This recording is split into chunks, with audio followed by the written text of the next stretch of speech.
Buen día, hermanos. ¿Cómo están? Bueno, me alegro. Vamos a abrir nuestras Biblias en el Evangelio de Juan, en el capítulo 6. Evangelio de Juan, capítulo 6.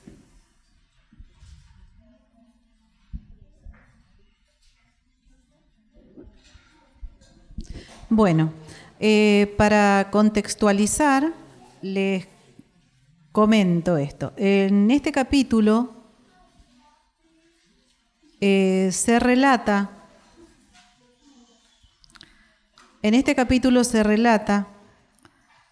dos hechos muy importantes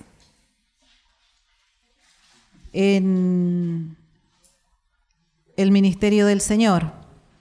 En primer lugar, Jesús había estado compartiendo sus enseñanzas y había una gran multitud que lo acompañaba, ¿sí? Junto con sus discípulos, mucha gente lo seguía. En esta ocasión habían llegado a un determinado lugar, lejos de la zona poblada. El Señor había visto que la multitud estaba cansada, necesitaba comer. El tema era que no podía conseguir comida de ninguna manera. Y ahí el Señor realizó su primer milagro, su primer señal, que fue alimentar a esa multitud con los 5 panes y los 2 peces. Terminando este hecho, siguiendo el día, el Señor se apartó de esta multitud, porque esta multitud en un momento determinado quiso hacerlo rey, dice, y el Señor, como no quería saber nada de esto, se fue. Sus discípulos también más cercanos lo siguieron, y en un momento determinado sus discípulos estaban cruzando el lago, ya cerca de la noche, y el lago se había puesto tormentoso, se había levantado una tormenta, estaba muy difícil para navegar, y el Señor en esta ocasión caminó sobre las aguas y llegó a la barca. Estos 2 hechos marcan el principio de lo que vamos a ver ahora.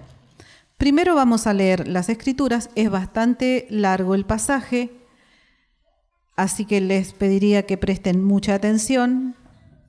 Yo voy a leer en la Nueva Traducción Viviente, en la NTV, para felicidad de los que tienen la NTV. Bien, vamos a leer desde el versículo 25 en adelante. Capítulo 6, versículo 25 en adelante. En este momento que comienza el relato, la multitud que lo había seguido, que había comido de esos panes que el Señor había multiplicado, de esos peces, lo habían buscado, digamos, y finalmente se volvieron a encontrar con él. Y es en este momento donde comienza el relato que vamos a leer. Dice en el 25, lo encontraron al otro lado del lago y le preguntaron a Jesús, Rabí, ¿cuándo llegaste acá?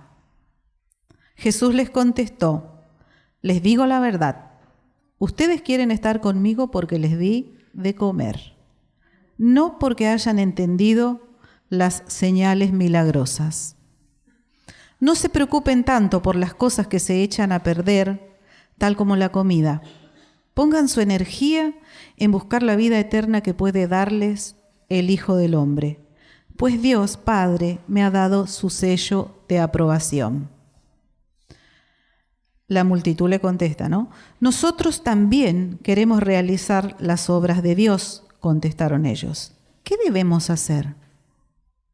Jesús les dijo, la única obra que Dios quiere que hagan es que crean en quien Él ha enviado. Si quieres que creamos en ti, le respondieron, muéstranos una señal milagrosa. ¿Qué puedes hacer? Después de todo, nuestros antepasados comieron maná mientras andaban por el desierto. Las Escrituras dicen, Moisés les dio de comer pan del cielo.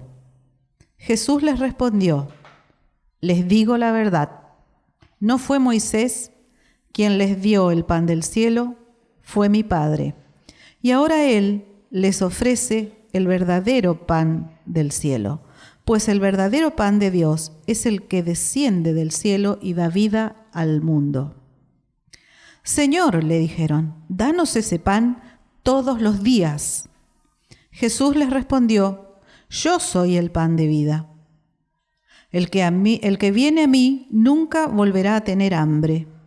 El que cree en mí no tendrá sed jamás.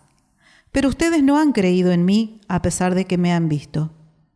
Sin embargo, los que el Padre me ha dado vendrán a mí y jamás los rechazaré, pues he descendido del cielo para hacer la voluntad de Dios, quien me envió, no para hacer mi propia voluntad. Y la voluntad de Dios es que yo no pierda ni a uno solo de todos los que Él me dio, sino que los resucite en el día final. Pues la voluntad de mi Padre es que todos los que vean a su Hijo y crean en Él tengan vida eterna, y yo los resucitaré en el día final. Entonces la gente comenzó a murmurar en desacuerdo, porque Él había dicho, yo soy el pan que descendió del cielo. Ellos se decían, ¿acaso no es este Jesús, el hijo de José? Conocemos a su padre y a su madre, y ahora, ¿cómo puede decir, yo descendí del cielo?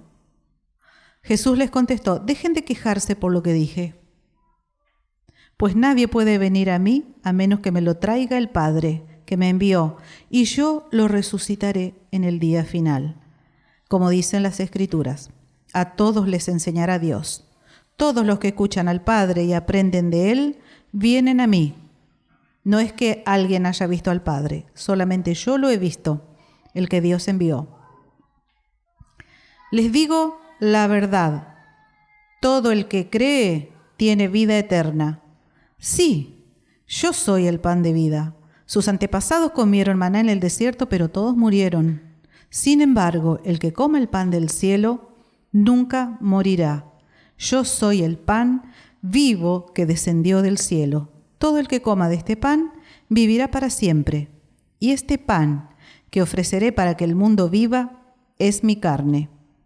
Entonces la gente comenzó a discutir entre sí sobre lo que él quería decir. ¿Cómo puede este hombre darnos a comer de su carne?, se preguntaban. Por eso Jesús volvió a decir, les digo la verdad, a menos que coman la carne del Hijo del Hombre y beban su sangre, no podrán tener vida eterna en ustedes. Pero todo el que coma mi carne y beba mi sangre, tendrá vida eterna, y yo lo resucitaré en el día final, pues mi carne es verdadera comida y mi sangre es verdadera bebida. Todo el que come mi carne y bebe mi sangre, permanece en mí y yo en él. Yo vivo gracias al Padre viviente que me envió. De igual manera, todo el que se alimente de mí vivirá gracias a mí. Yo soy el pan verdadero que descendió del cielo. El que coma de este pan no morirá, como les pasó a sus antepasados, a pesar de haber comido el maná, sino que vivirá para siempre. Muy bien. En principio, es un pasaje que uno puede, este texto lo puede abordar, digamos, y puede parecer un trabalenguas. Ustedes se habrán dado cuenta que repite, que refuerza una y otra vez. Hay verdades fundamentales de nuestra fe en el Señor. Vamos a ir viendo. La primera pregunta que le hizo la multitud al Señor, esa multitud que había sido testigo de esas señales de la multiplicación de los panes y los peces que comieron, se llenaron, se saciaron y hasta quedó. Ellos fueron testigos de eso, de tal manera que estaban encantados. Para ellos había venido el Mesías, proveedor, lo quisieron hacer rey, muy lejos de lo que Jesús vino a hacer. Ante esta pregunta, Rabí, ¿cuándo llegaste acá? O sea, el Señor directamente no les contestó a su pregunta, directamente fue al punto. Ustedes quieren estar conmigo porque yo les di de comer, no porque hayan entendido las señales milagrosas. Las señales milagrosas eran la manifestación de la divinidad de Cristo. Era Dios obrando, pero muchos no pudieron ver eso.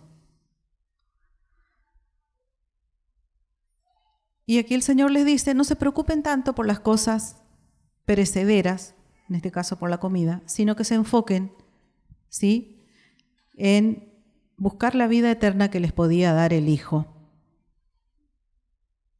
del Hombre.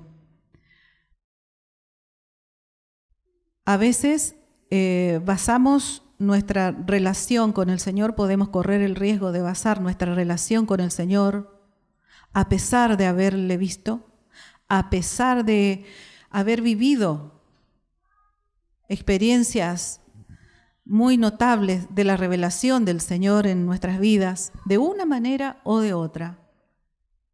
Es como que de golpe eso se olvida y me enfoco solamente en los beneficios que el Señor me da. Y si el Señor no me da, mi fe puede tambalear. Es un riesgo y muchas veces digo yo cuando uno busca al Señor en oración, ¿no? ¿Cuántas veces me pongo a pensar del planteo que le hago al Señor? Todo el tiempo es Señor, yo quiero, yo necesito, a mí me gustaría y todo ese tipo de cosas, ¿no? El Señor sabe de qué cosas tenemos necesidad y el Señor está buscando a aquellos que realmente van por su persona, sabiendo que en esa búsqueda tenemos aún una mayor bendición, que es la vida eterna. El trabajo pareciera dar a entender que no se preocupen tanto por la comida, preocúpense más bien en buscar las cosas del Señor. O sea, hay otra versión que dice, trabajen no por la comida que perece, sino por las que a vida eterna permanecen. Trabajen. Y decía, esto no le quita valor al trabajo. No es que yo tengo que dejar de lado todo lo que la vida cotidiana me plantea para vivir, para proveer a las necesidades, y aún así tener en cuenta que todo lo que tenemos y recibimos, todo es de Dios. Todo es por la gracia del Señor. Los creyentes, los no creyentes, reciben una bendición, pero los hijos de Dios tienen una mayor responsabilidad de tener esa conciencia bien clara. El otro día Carlitos hablaba de niveles, subimos de niveles con el estudio de la carta de Pedro. Yo en este pasaje lo pensé como un lugar donde yo tengo que llegar y tengo que atravesar distintas puertas, ¿sí?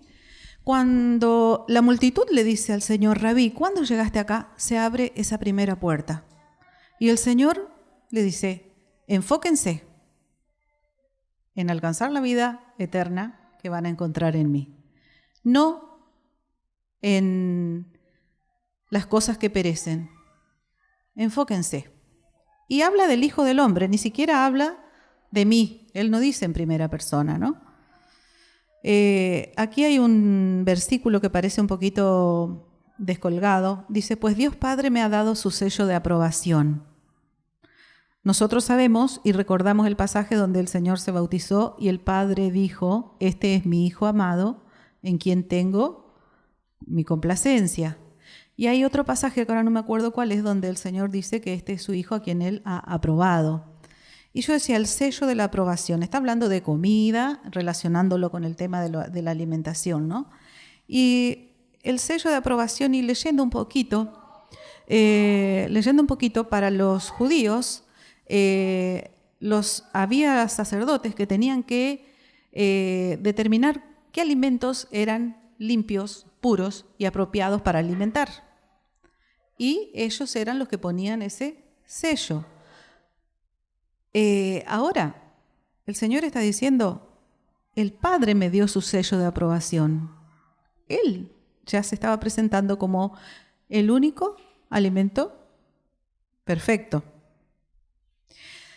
Cuando en el versículo 28 está la pregunta de la multitud, nosotros también queremos realizar las obras de Dios, contestaron ellos. ¿Qué debemos hacer? Y para mí se abría una segunda puerta ahí, ¿no? Y Jesús les responde brevemente, la única obra que Dios quiere que hagan es que crean en quien Él ha enviado. Seguramente muchos de nosotros podemos decir, yo he creído, yo creo.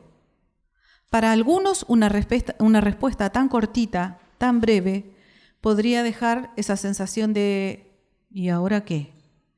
Las respuestas de Dios pueden decepcionarnos, pueden parecernos muy escasas, poco claras, no son muy explicativas.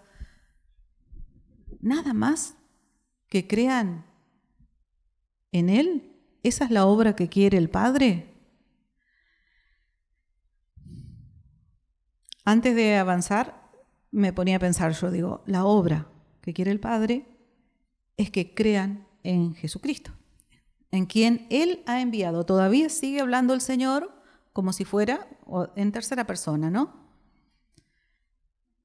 Y de golpe uno se pone a pensar, al creer en Jesús, se abre un campo enorme. O sea, si la obra es creer en Jesús, cuando yo creo en Jesús, ahí se abre un campo de trabajo enorme, amplio, extenso, profundo. ¿Cuáles son las obras? Creo en Jesús. Y porque creo en Jesús, tengo tarea para hacer. Y cada uno puede pensar. Hay dones, hay ministerios, hay evangelismo, hay ayuda mutua, hay cooperación, hay oración, hay sostén del hermano, hay sanidad. La búsqueda del reino de Dios se torna en prioridad. Y de golpe esa respuesta cortita comienza a abrirse. ¿Sí? Yo menciono 2 o 3. Si nosotros leemos las cartas las cartas que tenemos de Pedro, de Pablo, las distintas cartas a quienes van dirigidos, vamos a encontrar que cada uno de ellos ha trabajado en el campo del Señor, llevando su palabra, extendiendo su reino, ¿sí? Colaborando con el sostén. ¿Cuánta obra hay? Y ahora tenemos justamente encaminándose una obra para nosotros. Y más allá de la obra que tenemos en los cipreses, que la iglesia tiene que encararlo, es la obra del Señor. Hay una obra particular para cada uno de nosotros y como cuerpo de Cristo. ¿Y todo por qué? Porque creemos en Jesucristo. A continuación del pasaje en el 30, viene la respuesta de la multitud. De golpe, esa multitud que había escuchado la palabra, que había comido de los panes y los peces, que comieron hasta sobrar, que quisieron hacerlo rey, encontramos que le dicen, bueno, si quieres que creamos en ti, muéstranos una señal milagrosa. ¿Qué pasó con ese qué debemos hacer que parecía muy dócil? Señor, ¿qué quieres que haga? Esto. Esto no es lo que yo quería, no es suficiente para mí, no es claro. Y de golpe, bueno, si tengo que creer, tendría que pasar tal cosa. Y aquí encontramos, muéstranos una señal milagrosa, pero ya la habían tenido. Entonces vuelvo a lo mismo. ¿Cuántas veces el Señor nos ha hablado? ¿Cuántas veces el Señor ha obrado en nuestras vidas? La mayor obra, ¿sí? ¿Cuántas veces ha puesto en nuestro camino determinadas circunstancias que nosotros estamos completamente seguros que fue la mano de Dios? Y aún así, todavía queremos más. ¿Sí? Después de todo, ahí ellos hacen referencia al tema del maná, cómo Moisés les dio el pan del cielo, ¿sí? Durante tanto tiempo. Y Jesús les responde, les digo la verdad, no fue Moisés quien les dio ese pan, fue mi Padre, ¿sí? Fue mi Padre. Pues el verdadero pan, y ahora Él les ofrece, ya no ese maná, ahora Él le está ofreciendo, el Padre, ese verdadero pan del cielo. Todavía sigue hablando en tercera persona. El verdadero pan de Dios es el que desciende del cielo y da vida al mundo. Acá se introduce otro punto más. Aquí es el pan del cielo que da vida al mundo. ¿Cómo? Se amplió el panorama. Ya no es esta multitud, ya no son los que están al lado mío, ya es para todo el mundo. Señor, en el 34, danos ese pan todos los días. La multitud. Y el Señor ahí ya sí se presenta. Yo soy el pan de vida. Primera persona. ¿Se acuerdan cuando en la vez anterior, hace como 2 meses, 3, que me había tocado compartir la palabra, habíamos tomado ese pasaje donde Jesús le preguntó a los discípulos, ¿quién dicen la gente que soy? Y la gente, ellos le dijeron, algunos dicen que eres Elías, algún profeta. Y después la pregunta del Señor a sus discípulos, ¿y ustedes quién dicen que soy?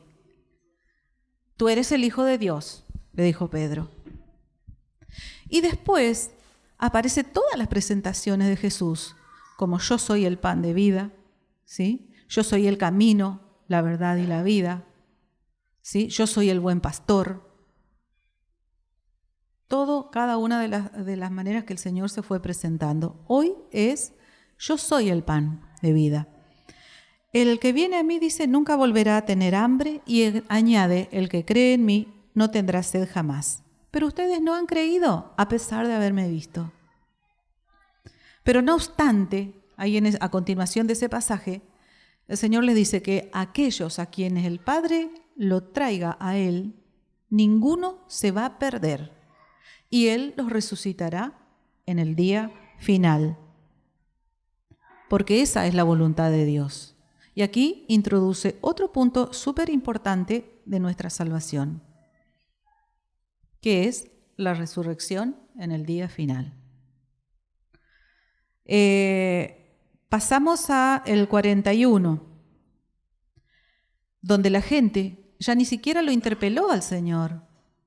Ya directamente se puso a murmurar entre ellos, a quejarse entre ellos. Y este que está hablando, yo soy el pan que descendió del cielo, ¿quién es? ¿Qué se cree? ¿A este no lo conocemos? Es el hijo de José y de María.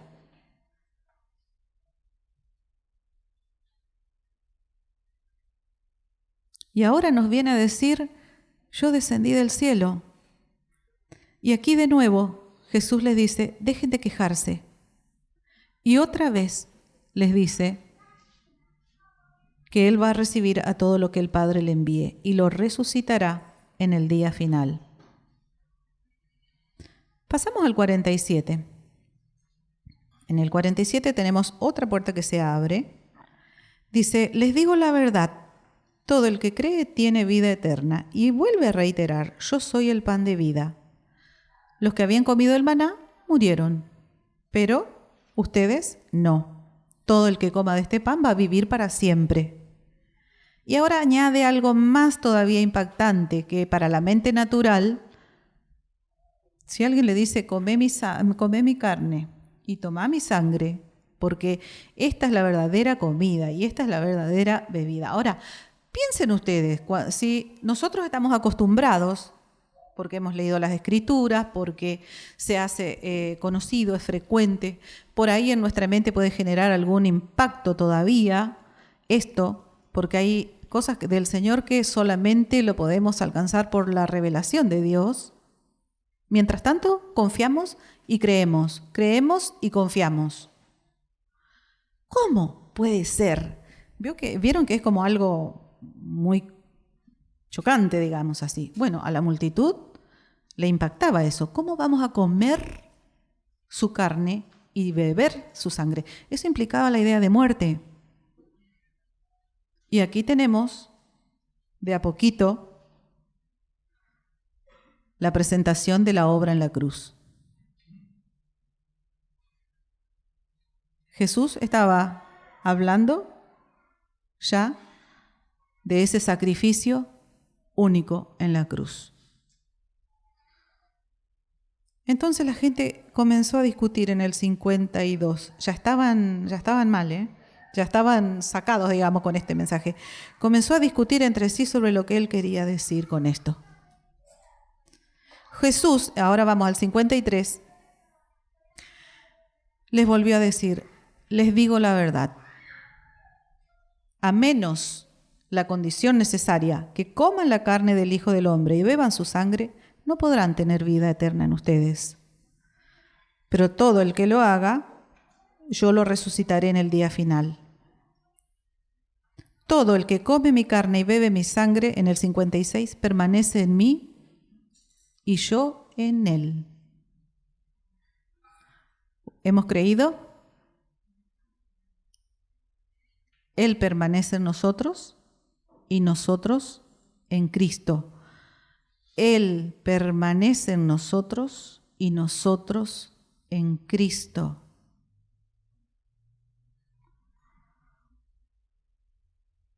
Cantamos hoy que el Señor se haga un lugar. Es de Él el lugar en nuestra vida. Le pertenecemos a Él. Hemos creído, entonces Él permanece en nosotros y nosotros en Él. Es una verdad que dicha con palabras así parece que no tienen la profundidad que tiene, pero realmente cuando nos acercamos a la palabra y dejamos que esa palabra se adentre en nuestro corazón y ocupe nuestro corazón, la luz del Señor va iluminando nuestras vidas por su palabra. Es condición esta. Y sigue en el 57. Yo vivo gracias al Padre viviente que me envió. De igual manera, todo el que se alimente de mí vivirá gracias a mí. Yo soy el pan verdadero que descendió del cielo. El que coma de este pan no morirá, sino que vivirá para siempre. Hay palabras que se repiten constantemente. El Señor, cuando se dirige a ellos, les dice, les digo la verdad, les digo la verdad, les digo la verdad. En este pasaje 3 veces el Señor les dice, les digo la verdad. ¿Por qué es necesario esa repetición, esa afirmación? Nosotros necesitamos esa afirmación. En un mundo donde las verdades son tan relativas, tan individuales, tan individualistas, tan sectoriales, digamos, donde las cosas son todas relativas. Lo que hoy es verdad, mañana no es, y así pasará. Pero la única verdad inamovible es Cristo y su palabra. Inamovible. Entonces, ¿vamos a buscar diferentes verdades? Vamos a escuchar lo que el Señor nos dice. Yo digo la verdad, les digo la verdad, dice el Señor. Ese es un punto. Después, el Señor enfatiza otra vez, el que come mi carne y bebe mi sangre. ¿Qué tenemos que comer y beber? No, es el alimento espiritual que es el sustento de nuestras vidas. Nuestra vida espiritual se sustenta en Cristo. Y así como Jesús tenía vida porque el Padre le dio, nosotros tenemos vida porque Cristo nos dio y tenemos comunión con Él.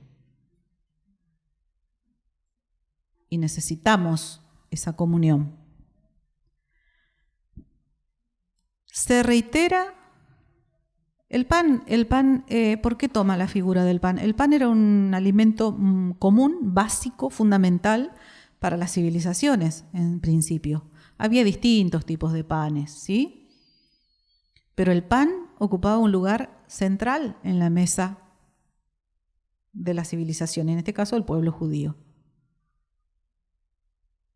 Para nosotros tiene que ser el sustento fundamental también, la persona del Señor. Ese sustento espiritual, ese alimento espiritual que encontramos en Él. ¿Queda claro la necesidad de creer en Jesús? Que Él vino a darnos vida eterna si creemos, y dichosos, dice, los que ven, acá dice ven y creen, pero también los que creen sin ver, como nos toca a nosotros, ¿sí? Y a muchos otros. La fe. Tenemos la vida eterna presentada por Jesús. Tenemos la reiteración de la resurrección en el día final. Salvación, vida eterna, resurrección.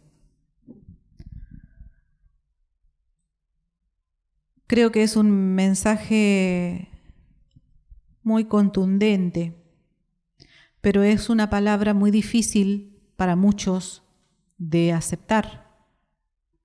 De tal forma que Jesús en el versículo 61, dirigiéndose ya a muchos de sus discípulos, ya estaban diciéndole, no, esto es muy difícil de entender, ¿cómo puede alguien aceptarlo?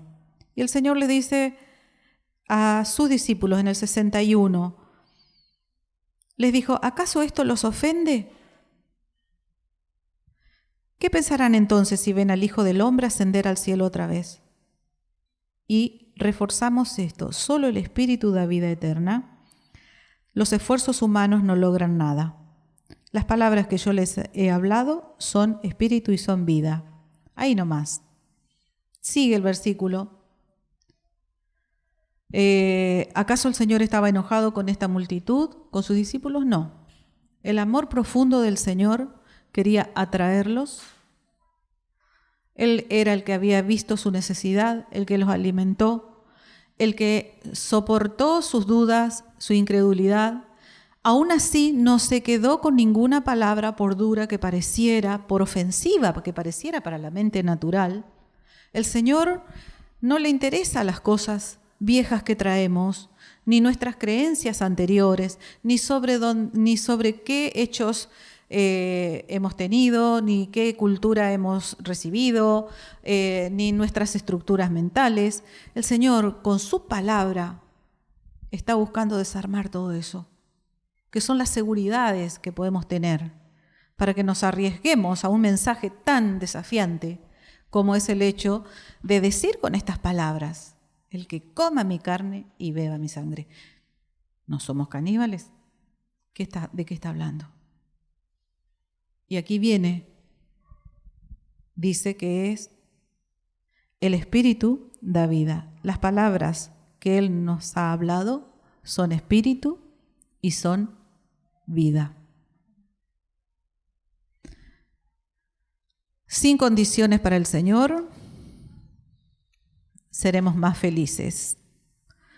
La felicidad como si fuera el único objetivo, ¿no? Pero hay gozo en seguir al Señor. Hay un gozo profundo que no tiene comparación. Poder encontrar, estar en la presencia del Señor, poder disfrutarla, recibir las enseñanzas del Señor, no menospreciar lo que el Señor nos trae, para que podamos crecer, para que podamos seguir avanzando, para que podamos seguir abriendo puertas en el Espíritu. El Señor no nos deja solos, no nos deja solos. Él va a cumplir ese propósito. Y si el Señor nos dio a Jesús, es porque quiere que estemos con Él. Así que si esto les resultó como muy reiterativo, si tienen ganas, si quieren, tomen el tiempo de este pasaje, para leer, para orar. El Señor quiere que nuestra vida crezca, que estemos enfocados en lo que debemos estar enfocados, su reino, su obra, su persona, y en esta vida eterna de la cual somos participantes y nos habilita para vivir y buscar el reino de Dios ahora y para siempre. Que el Señor les bendiga.